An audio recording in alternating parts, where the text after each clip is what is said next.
गौतम अडानी, भारतीय उद्योगपति, लगभग एक हफ्ते पहले तक ये भारत के सबसे अमीर व्यक्ति थे और दुनिया के तीसरे। लेकिन अब नहीं है। इन्हें ये तगड़ा झटका दिया है अमेरिकी फर्म हिंडनबर्ग ने। उसका कहना है कि उसने अडानी समूह की कंपनियों की गुप्त जांच की, सब कुछ गड़बड़ मिला। इस पूरे मामले को हफ्ता बीत चुका है और महज इतने समय में अडानी को 8 लाख करोड़ रुपए से ज्यादा का नुकसान हो चुका है। हिंडनबर्ग रिपोर्ट के फैसले के बाद अडानी ग्रुप को लेकर अलग अलग देशों ने फैसले लेने शुरू कर दिए हैं। अमेरिकी स्टॉक एक्सचेंज डाउ जोन्स ने अडानी एंटरप्राइजेस को सस्टेनेबिलिटी इंडेक्स से बाहर कर दिया।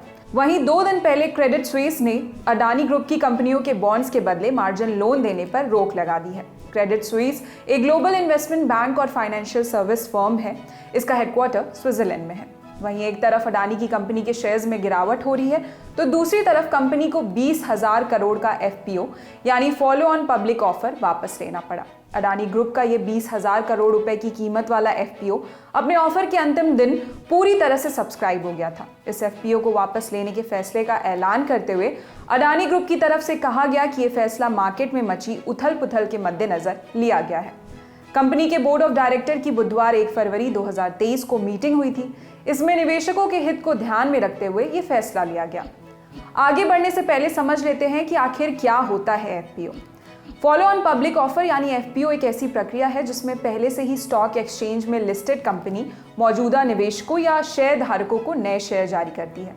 ये किसी कंपनी के लिए पैसे जुटाने का एक तरीका होता है। शेयर बाजार के डेटा के मुताबिक अडानी एंटरप्राइजेस के फॉलो ऑन पब्लिक ऑफर यानी एफपीओ को सब्सक्रिप्शन के आखिरी दिन यानी 31 जनवरी 2023 को पूरी तरह से सब्सक्राइब कर लिया गया था। इसमें सबसे ज्यादा दिलचस्पी गैर संस्थागत निवेशकों यानी एनआईआई की ओर से देखी गई थी। बुधवार को देश की संसद में बजट सत्र चल रहा था और सुबह से शेयर बाजार में तेजी देखी जा रही थी। लेकिन रात होते होते अडानी का एफपीओ वापस लेने की खबर से बाजार में तहलका मच गया। गुरुवार 2 फरवरी को यह खबर भारतीय अखबारों में छाई रही। अंतर्राष्ट्रीय मीडिया ने भी अडानी एंटरप्राइजेस में आए भूचाल की खबर को प्राथमिकता से छापा। अधिकतर मीडिया रिपोर्ट्स में अडानी एंटरप्राइजेस लिमिटेड के इस फैसले को हैरानी से देखा जा रहा था। लेकिन यह भी कहा जा रहा था कि भारत के अरबपति अडानी के समर्थन में आए थे और अबू धाबी के शाही परिवार से जुड़ी एक कंपनी ने भी ऐसे वक्त में अडानी की कंपनी में निवेश की घोषणा की।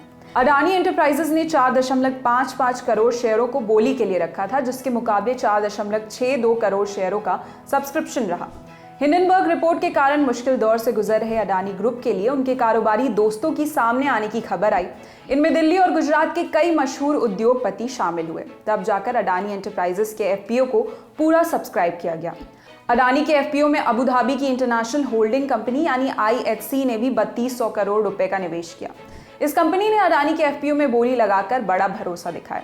हालांकि अंत में अडानी ने 20,000 करोड़ के एफपीओ को वापस ले लिया, लेकिन अबू धाबी समेत भारत के तमाम उद्योगपतियों और निवेशकों की अडानी एंटरप्राइजेस के एफपीओ में दिलचस्पी विदेशी अखबारों की हेडलाइन बन गई। समाचार एजेंसी रॉयटर्स ने इसे अडानी के लिए बड़ा झटका बताया। एजेंसी ने न्यूयॉर्क स्थित एक ब्रोकरेज कंपनी के एक मार्केट एनालिस्ट एडवर्ड मोया के हवाले से कहा, अडानी कंपनी को करारा झटका लगा। ऐसे में एफपीओ वापस लेना हैरानी वाली बात है। ये एफपीओ ये दिखाने की कोशिश थी कि कंपनी अभी भी भरोसेमंद बनी हुई है और निवेशकों के लिए इसमें निवेश फायदे का सौदा है।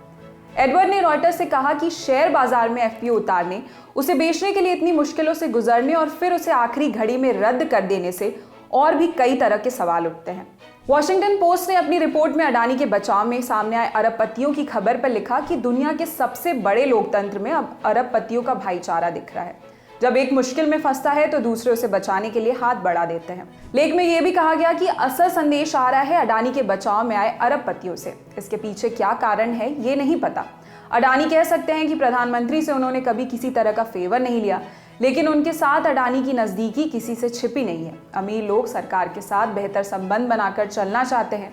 जो बात परेशान करने वाली है वो ये है कि ऐसा लगता है कि अडानी के बचाव में कुछ अरबपति सामने आए हैं और उन्हें शायद ये लगता है कि लंबे वक्त में उनके हितों की रक्षा करने का रास्ता ये है कि वो विदेशी एजेंसी के हमले से जूझते अपने लोगों की मदद के लिए खड़े हों। इसके अलावा अडानी पर उठ रहे सवालों पर फोर्ब्स में भी एक रिपोर्ट छपी। फोर्ब्स की एक रिपोर्ट के अनुसार अडानी के एफपीओ में लंदन की कंपनी की Indian branch ALARA capital India private limited और भारत की एक brokerage company monarch net worth capital के नाम गारंटर के तौर पर दिए गए हैं। इनमें से अलारा कैपिटल के इंडिया अपॉर्चुनिटीज फंड के पास अडानी एंटरप्राइजेस लिमिटेड समेत अडानी की दूसरी कंपनियों के करीब $3 अरब के शेयर हैं। ये खबर इसलिए ज़रूरी हो जाती है क्योंकि हिंडनबर्ग की रिपोर्ट में आरोप है कि भारतीय नियामकों की नज़र से बचकर स्टॉक जमा करने के लिए अडानी ग्रुप ने इस कंपनी का इस्तेमाल किया। वहीं हिंडनबर्ग रिपोर्ट के अनुसार साल 2016 से मोनार्क नेटवर्क कैपिटल में कुछ हिस्सेदारी अडानी प्रॉपर्टीज प्राइवेट लिमिटेड की रही है। फोर्ब्स की इस रिपोर्ट में जॉन हयात लिखते हैं कि अलारा कैपिटल और मोनार्क नेटवर्क का नाम इस मामले में आ जाने के बाद ये सवाल उठ रहे हैं कि क्या एफपीओ के 20,000 करोड़ के टारगेट को पूरा करने में अडानी के निजी फंड्स का भी इस्तेमाल हुआ है। वहीं द गार्डियन ने लिखा है कि एफपीओ के रद्द होने के बाद अब ये सवाल उठ खड़ा हुआ है कि ऑस्ट्रेलिया के क्वींसलैंड में करमाइकल कोयले की खान और रेल परियोजना चलाने वाली अडानी की कंपनी अपना कर्ज कैसे चुकाएगी। गार्डियन ने ब्लूमबर्ग के हवाले से लिखा है कि बैंक अब कंपनी की स्टेबिलिटी को लेकर चिंतित है और क्रेडिट स्विस अब कोलैटरल के तौर पर अडानी के बॉन्ड्स स्वीकार नहीं कर रही। इसका मतलब यह है कि कंपनी के जारी किए बॉन्ड्स का मूल्य बेहद कम हो गया है और कंपनी के सामने बड़ी मुश्किल खड़ी है।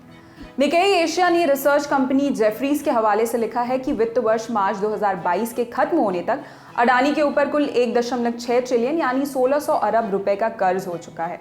इनमें से सबसे अधिक 900 अरब से 1200 अरब तक का कर्ज Adani green energy, Adani power और अडानी पोर्ट्स पर है।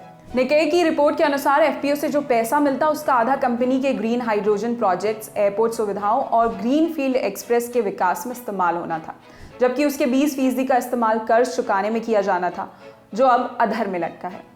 इन खबरों और हेडलाइंस के बीच अडानी ग्रुप के शेयरों की कीमतों में गिरावट लगातार जारी है। 3 फरवरी को अडानी एंटरप्राइजेस के शेयर की कीमत 25% तक गिर गई। एक हफ्ते से शेयरों में भारी गिरावट के बाद अडानी ग्रुप कंपनियों की कुल बाजार पूंजी 10 लाख करोड़ रुपए से नीचे चली गई है। 24 जनवरी को ग्रुप की कंपनियों का मार्केट कैप 19,20,000 करोड़ रुपए था। फिलहाल इस खबर में इतना ही। देखते रहिए दी लर्निंग। शुक्रिया।